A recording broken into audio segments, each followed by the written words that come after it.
gotta get it, cause I gotta get it. What's going on? This is your boy SB. So yes, you read the headline. Amazon wrote up 13,000 people in one building. No, this is not just happened like at one time. I saw the headlines and started busting up. I was like, oh no, please don't tell me they just wrote everybody up. But they didn't. We're going to talk about it. We're also going to talk about, does Amazon give more write-ups than any other company out there? Then another thing we're going to talk about, because this is a reply that they said that they're fair when it comes to their write-ups. Is Amazon fair with their write-ups? Then I'm also going to talk about, does the media hate our company? You like, the media? I hate our company.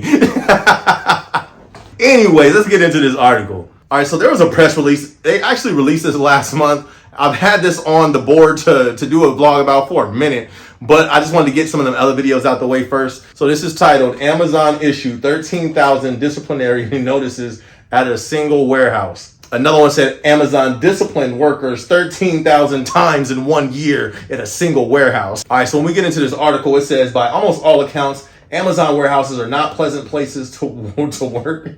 People face dangerous conditions, difficult quotes, and near instant retaliation for failure to meet expectations. Newly released information on the company's practices between 2015 and 2020. Whoa. They said 2015 to 2021. So then it continues to say, at the Staten Island JFK 8 warehouse, the first Amazon fulfillment center to vote to unionize, the company issued 13,000 official notices to workers between April 2019 and April 2020. Why did they bring that up? With the whole JFK, that took place, 4 months ago? That's not even in the date range. You see what I'm saying? They're painting a picture. Anyways, that's not the point of this video. I think I need to do a video on that. We're going to leave that alone. First, we'll start there. Does Amazon write up more people than any other company? Let's be honest. You know what I mean? My personal experience, I have seen more people get written up at Amazon than any other job I've worked at. That's a fact. That's true. But when you compare Amazon with other warehouses, I think that's the best way to compare it. I don't remember FedEx people getting write-ups. I remember people just disappearing. I don't know if they got fired, if they quit, if they got arrested. Yeah, like it could have been anything. But I think that's a better way to compare with Amazon with other warehouse jobs. So that right there, I don't think Amazon, they probably do. They probably do give the most because there's more people trying to work there than any other warehouse job. So of course. So when we look at these dates, they were bringing dates back from 2015, from 2020 to 2021. You don't really see anything with these crazy numbers present. Why is that? Because I told y'all the data that they're pulling is from when I told you. I would tell you guys all the time, before the whole shutdown, you have no idea how hard it used to be. I was here when all them write-ups that they talking about, I was working at Amazon during this time.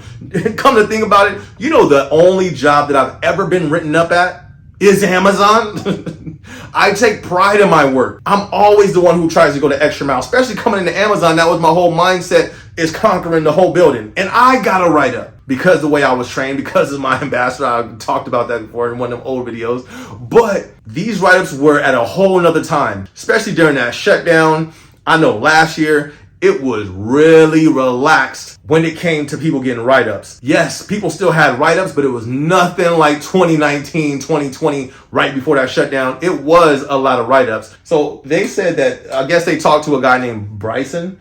So Bryson had made 22 errors in the, hold on, we'll continue. Bryson made 22 errors in the 2018 write-up said. You see what I'm saying? I'm not feeling this. 2018? Really? If you had 22 write-ups in 2018, I'm surprised he wasn't fired. I forgot how many errors that you can have back then, but I know it wasn't 22. I was like, four for the week or 5 for the week that you can have? And then that's when they would come talk to you. If I did my opinion, if I remember in my experience, you feel me? Let me cover myself. But 22? Bryson. You feel me? Like, I got questions. Was this a vet? Was Bryson, or is this a real person? Bryson, was this like, you were already working at Amazon and you had 22 errors? Or this could be a situation in which I've seen plenty of times where new hires come on and them errors used to be crazy because of something like of an ambassador not training them right. Either way, I was a new hire and I got a write up, but it was nowhere near no 22 errors. I had like 4, 5 for 1 week or something like that. If I remember correctly, but it was low. Definitely wasn't no 22. So that's a lot right there. And then when you continue, the very next sentence, it says, if Bryson aired like this 6 times within a year, the notice stated he would be fired from Staten Island warehouse of Amazon's largest in the United States. 22 errors, 6 different times in a year. Come on, y'all. I'm just saying. That's a whole lot of errors. This is coming from an ambassador. You feel me? I was a process assistant. I did coachings. I did audits. 22? 6 times in a year? What you talking about? So this is what CNBC is saying. Let's continue. All right, so it continues on to say, internal Amazon documents. Where do they get this? Who be leaking these documents? Y'all crazy. Anyway, internal Amazon documents previously unreported reveal how routinely the company measured workers' performance in minute detail and admonished those who fell even slightly short of expectations, sometimes before their shift ended. That's yeah.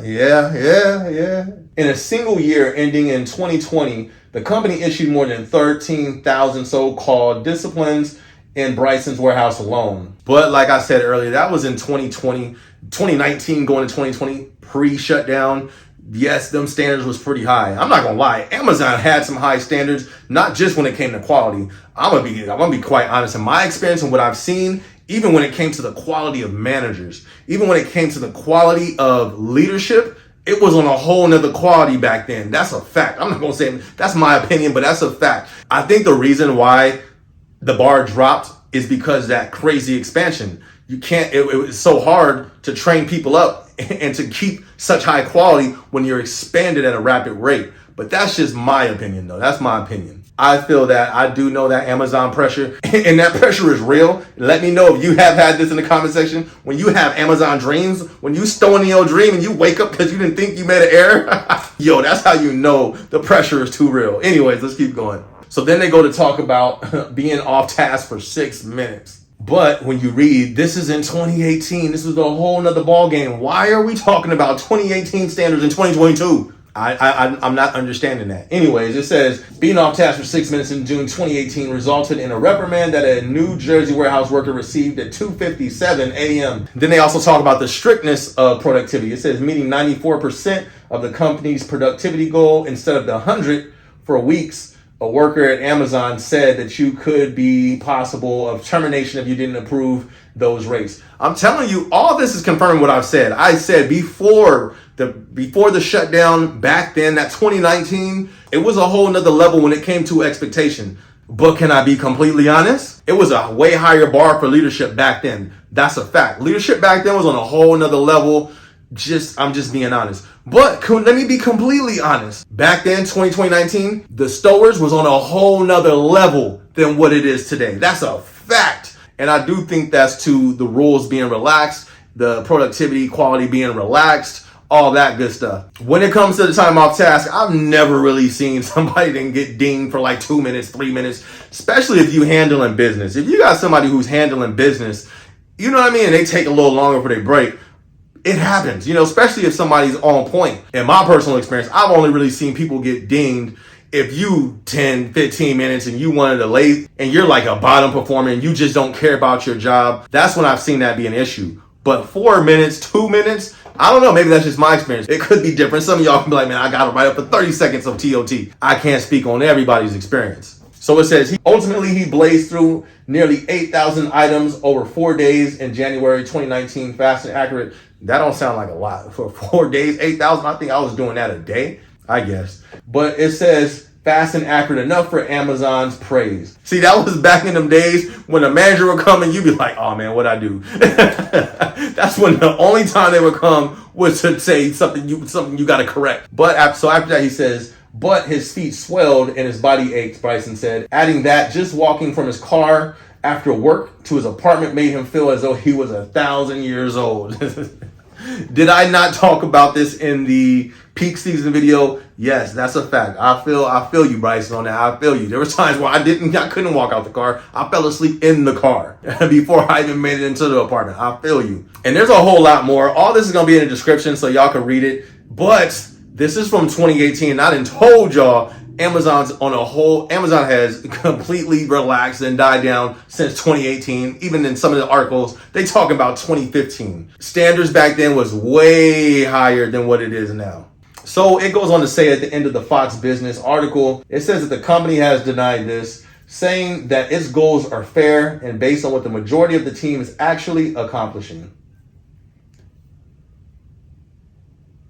No, I'm just playing. What's y'all feedback on that? Are the productivity goals, are the rate goals, are they fair? My opinion, I think now, I would say they're fair. I think so. Some of the things that I hear people complain about today wouldn't even have existed in 2019, 2018. Like a lot of people get angry and be complaining about not having headphones in. Like people are ready to quit if they can't listen to their headphones. And I'm like, yo, headphones were unthought of in 2018, 2019. You had to put your cell phone in a locker outside of the main warehouse before you even walk into the main warehouse building. It was inside, but in the break room area, you couldn't even walk into the main warehouse with your cell phone. It was no Instagram. You couldn't text. You couldn't do nothing until break time. You can go into the lunchroom, then use your phone, put it back in there, then head back to work. Do you think Amazon is fair when it comes to the write-ups? Put it in the comment section. Yes, they still handing out these write-ups like hotcakes,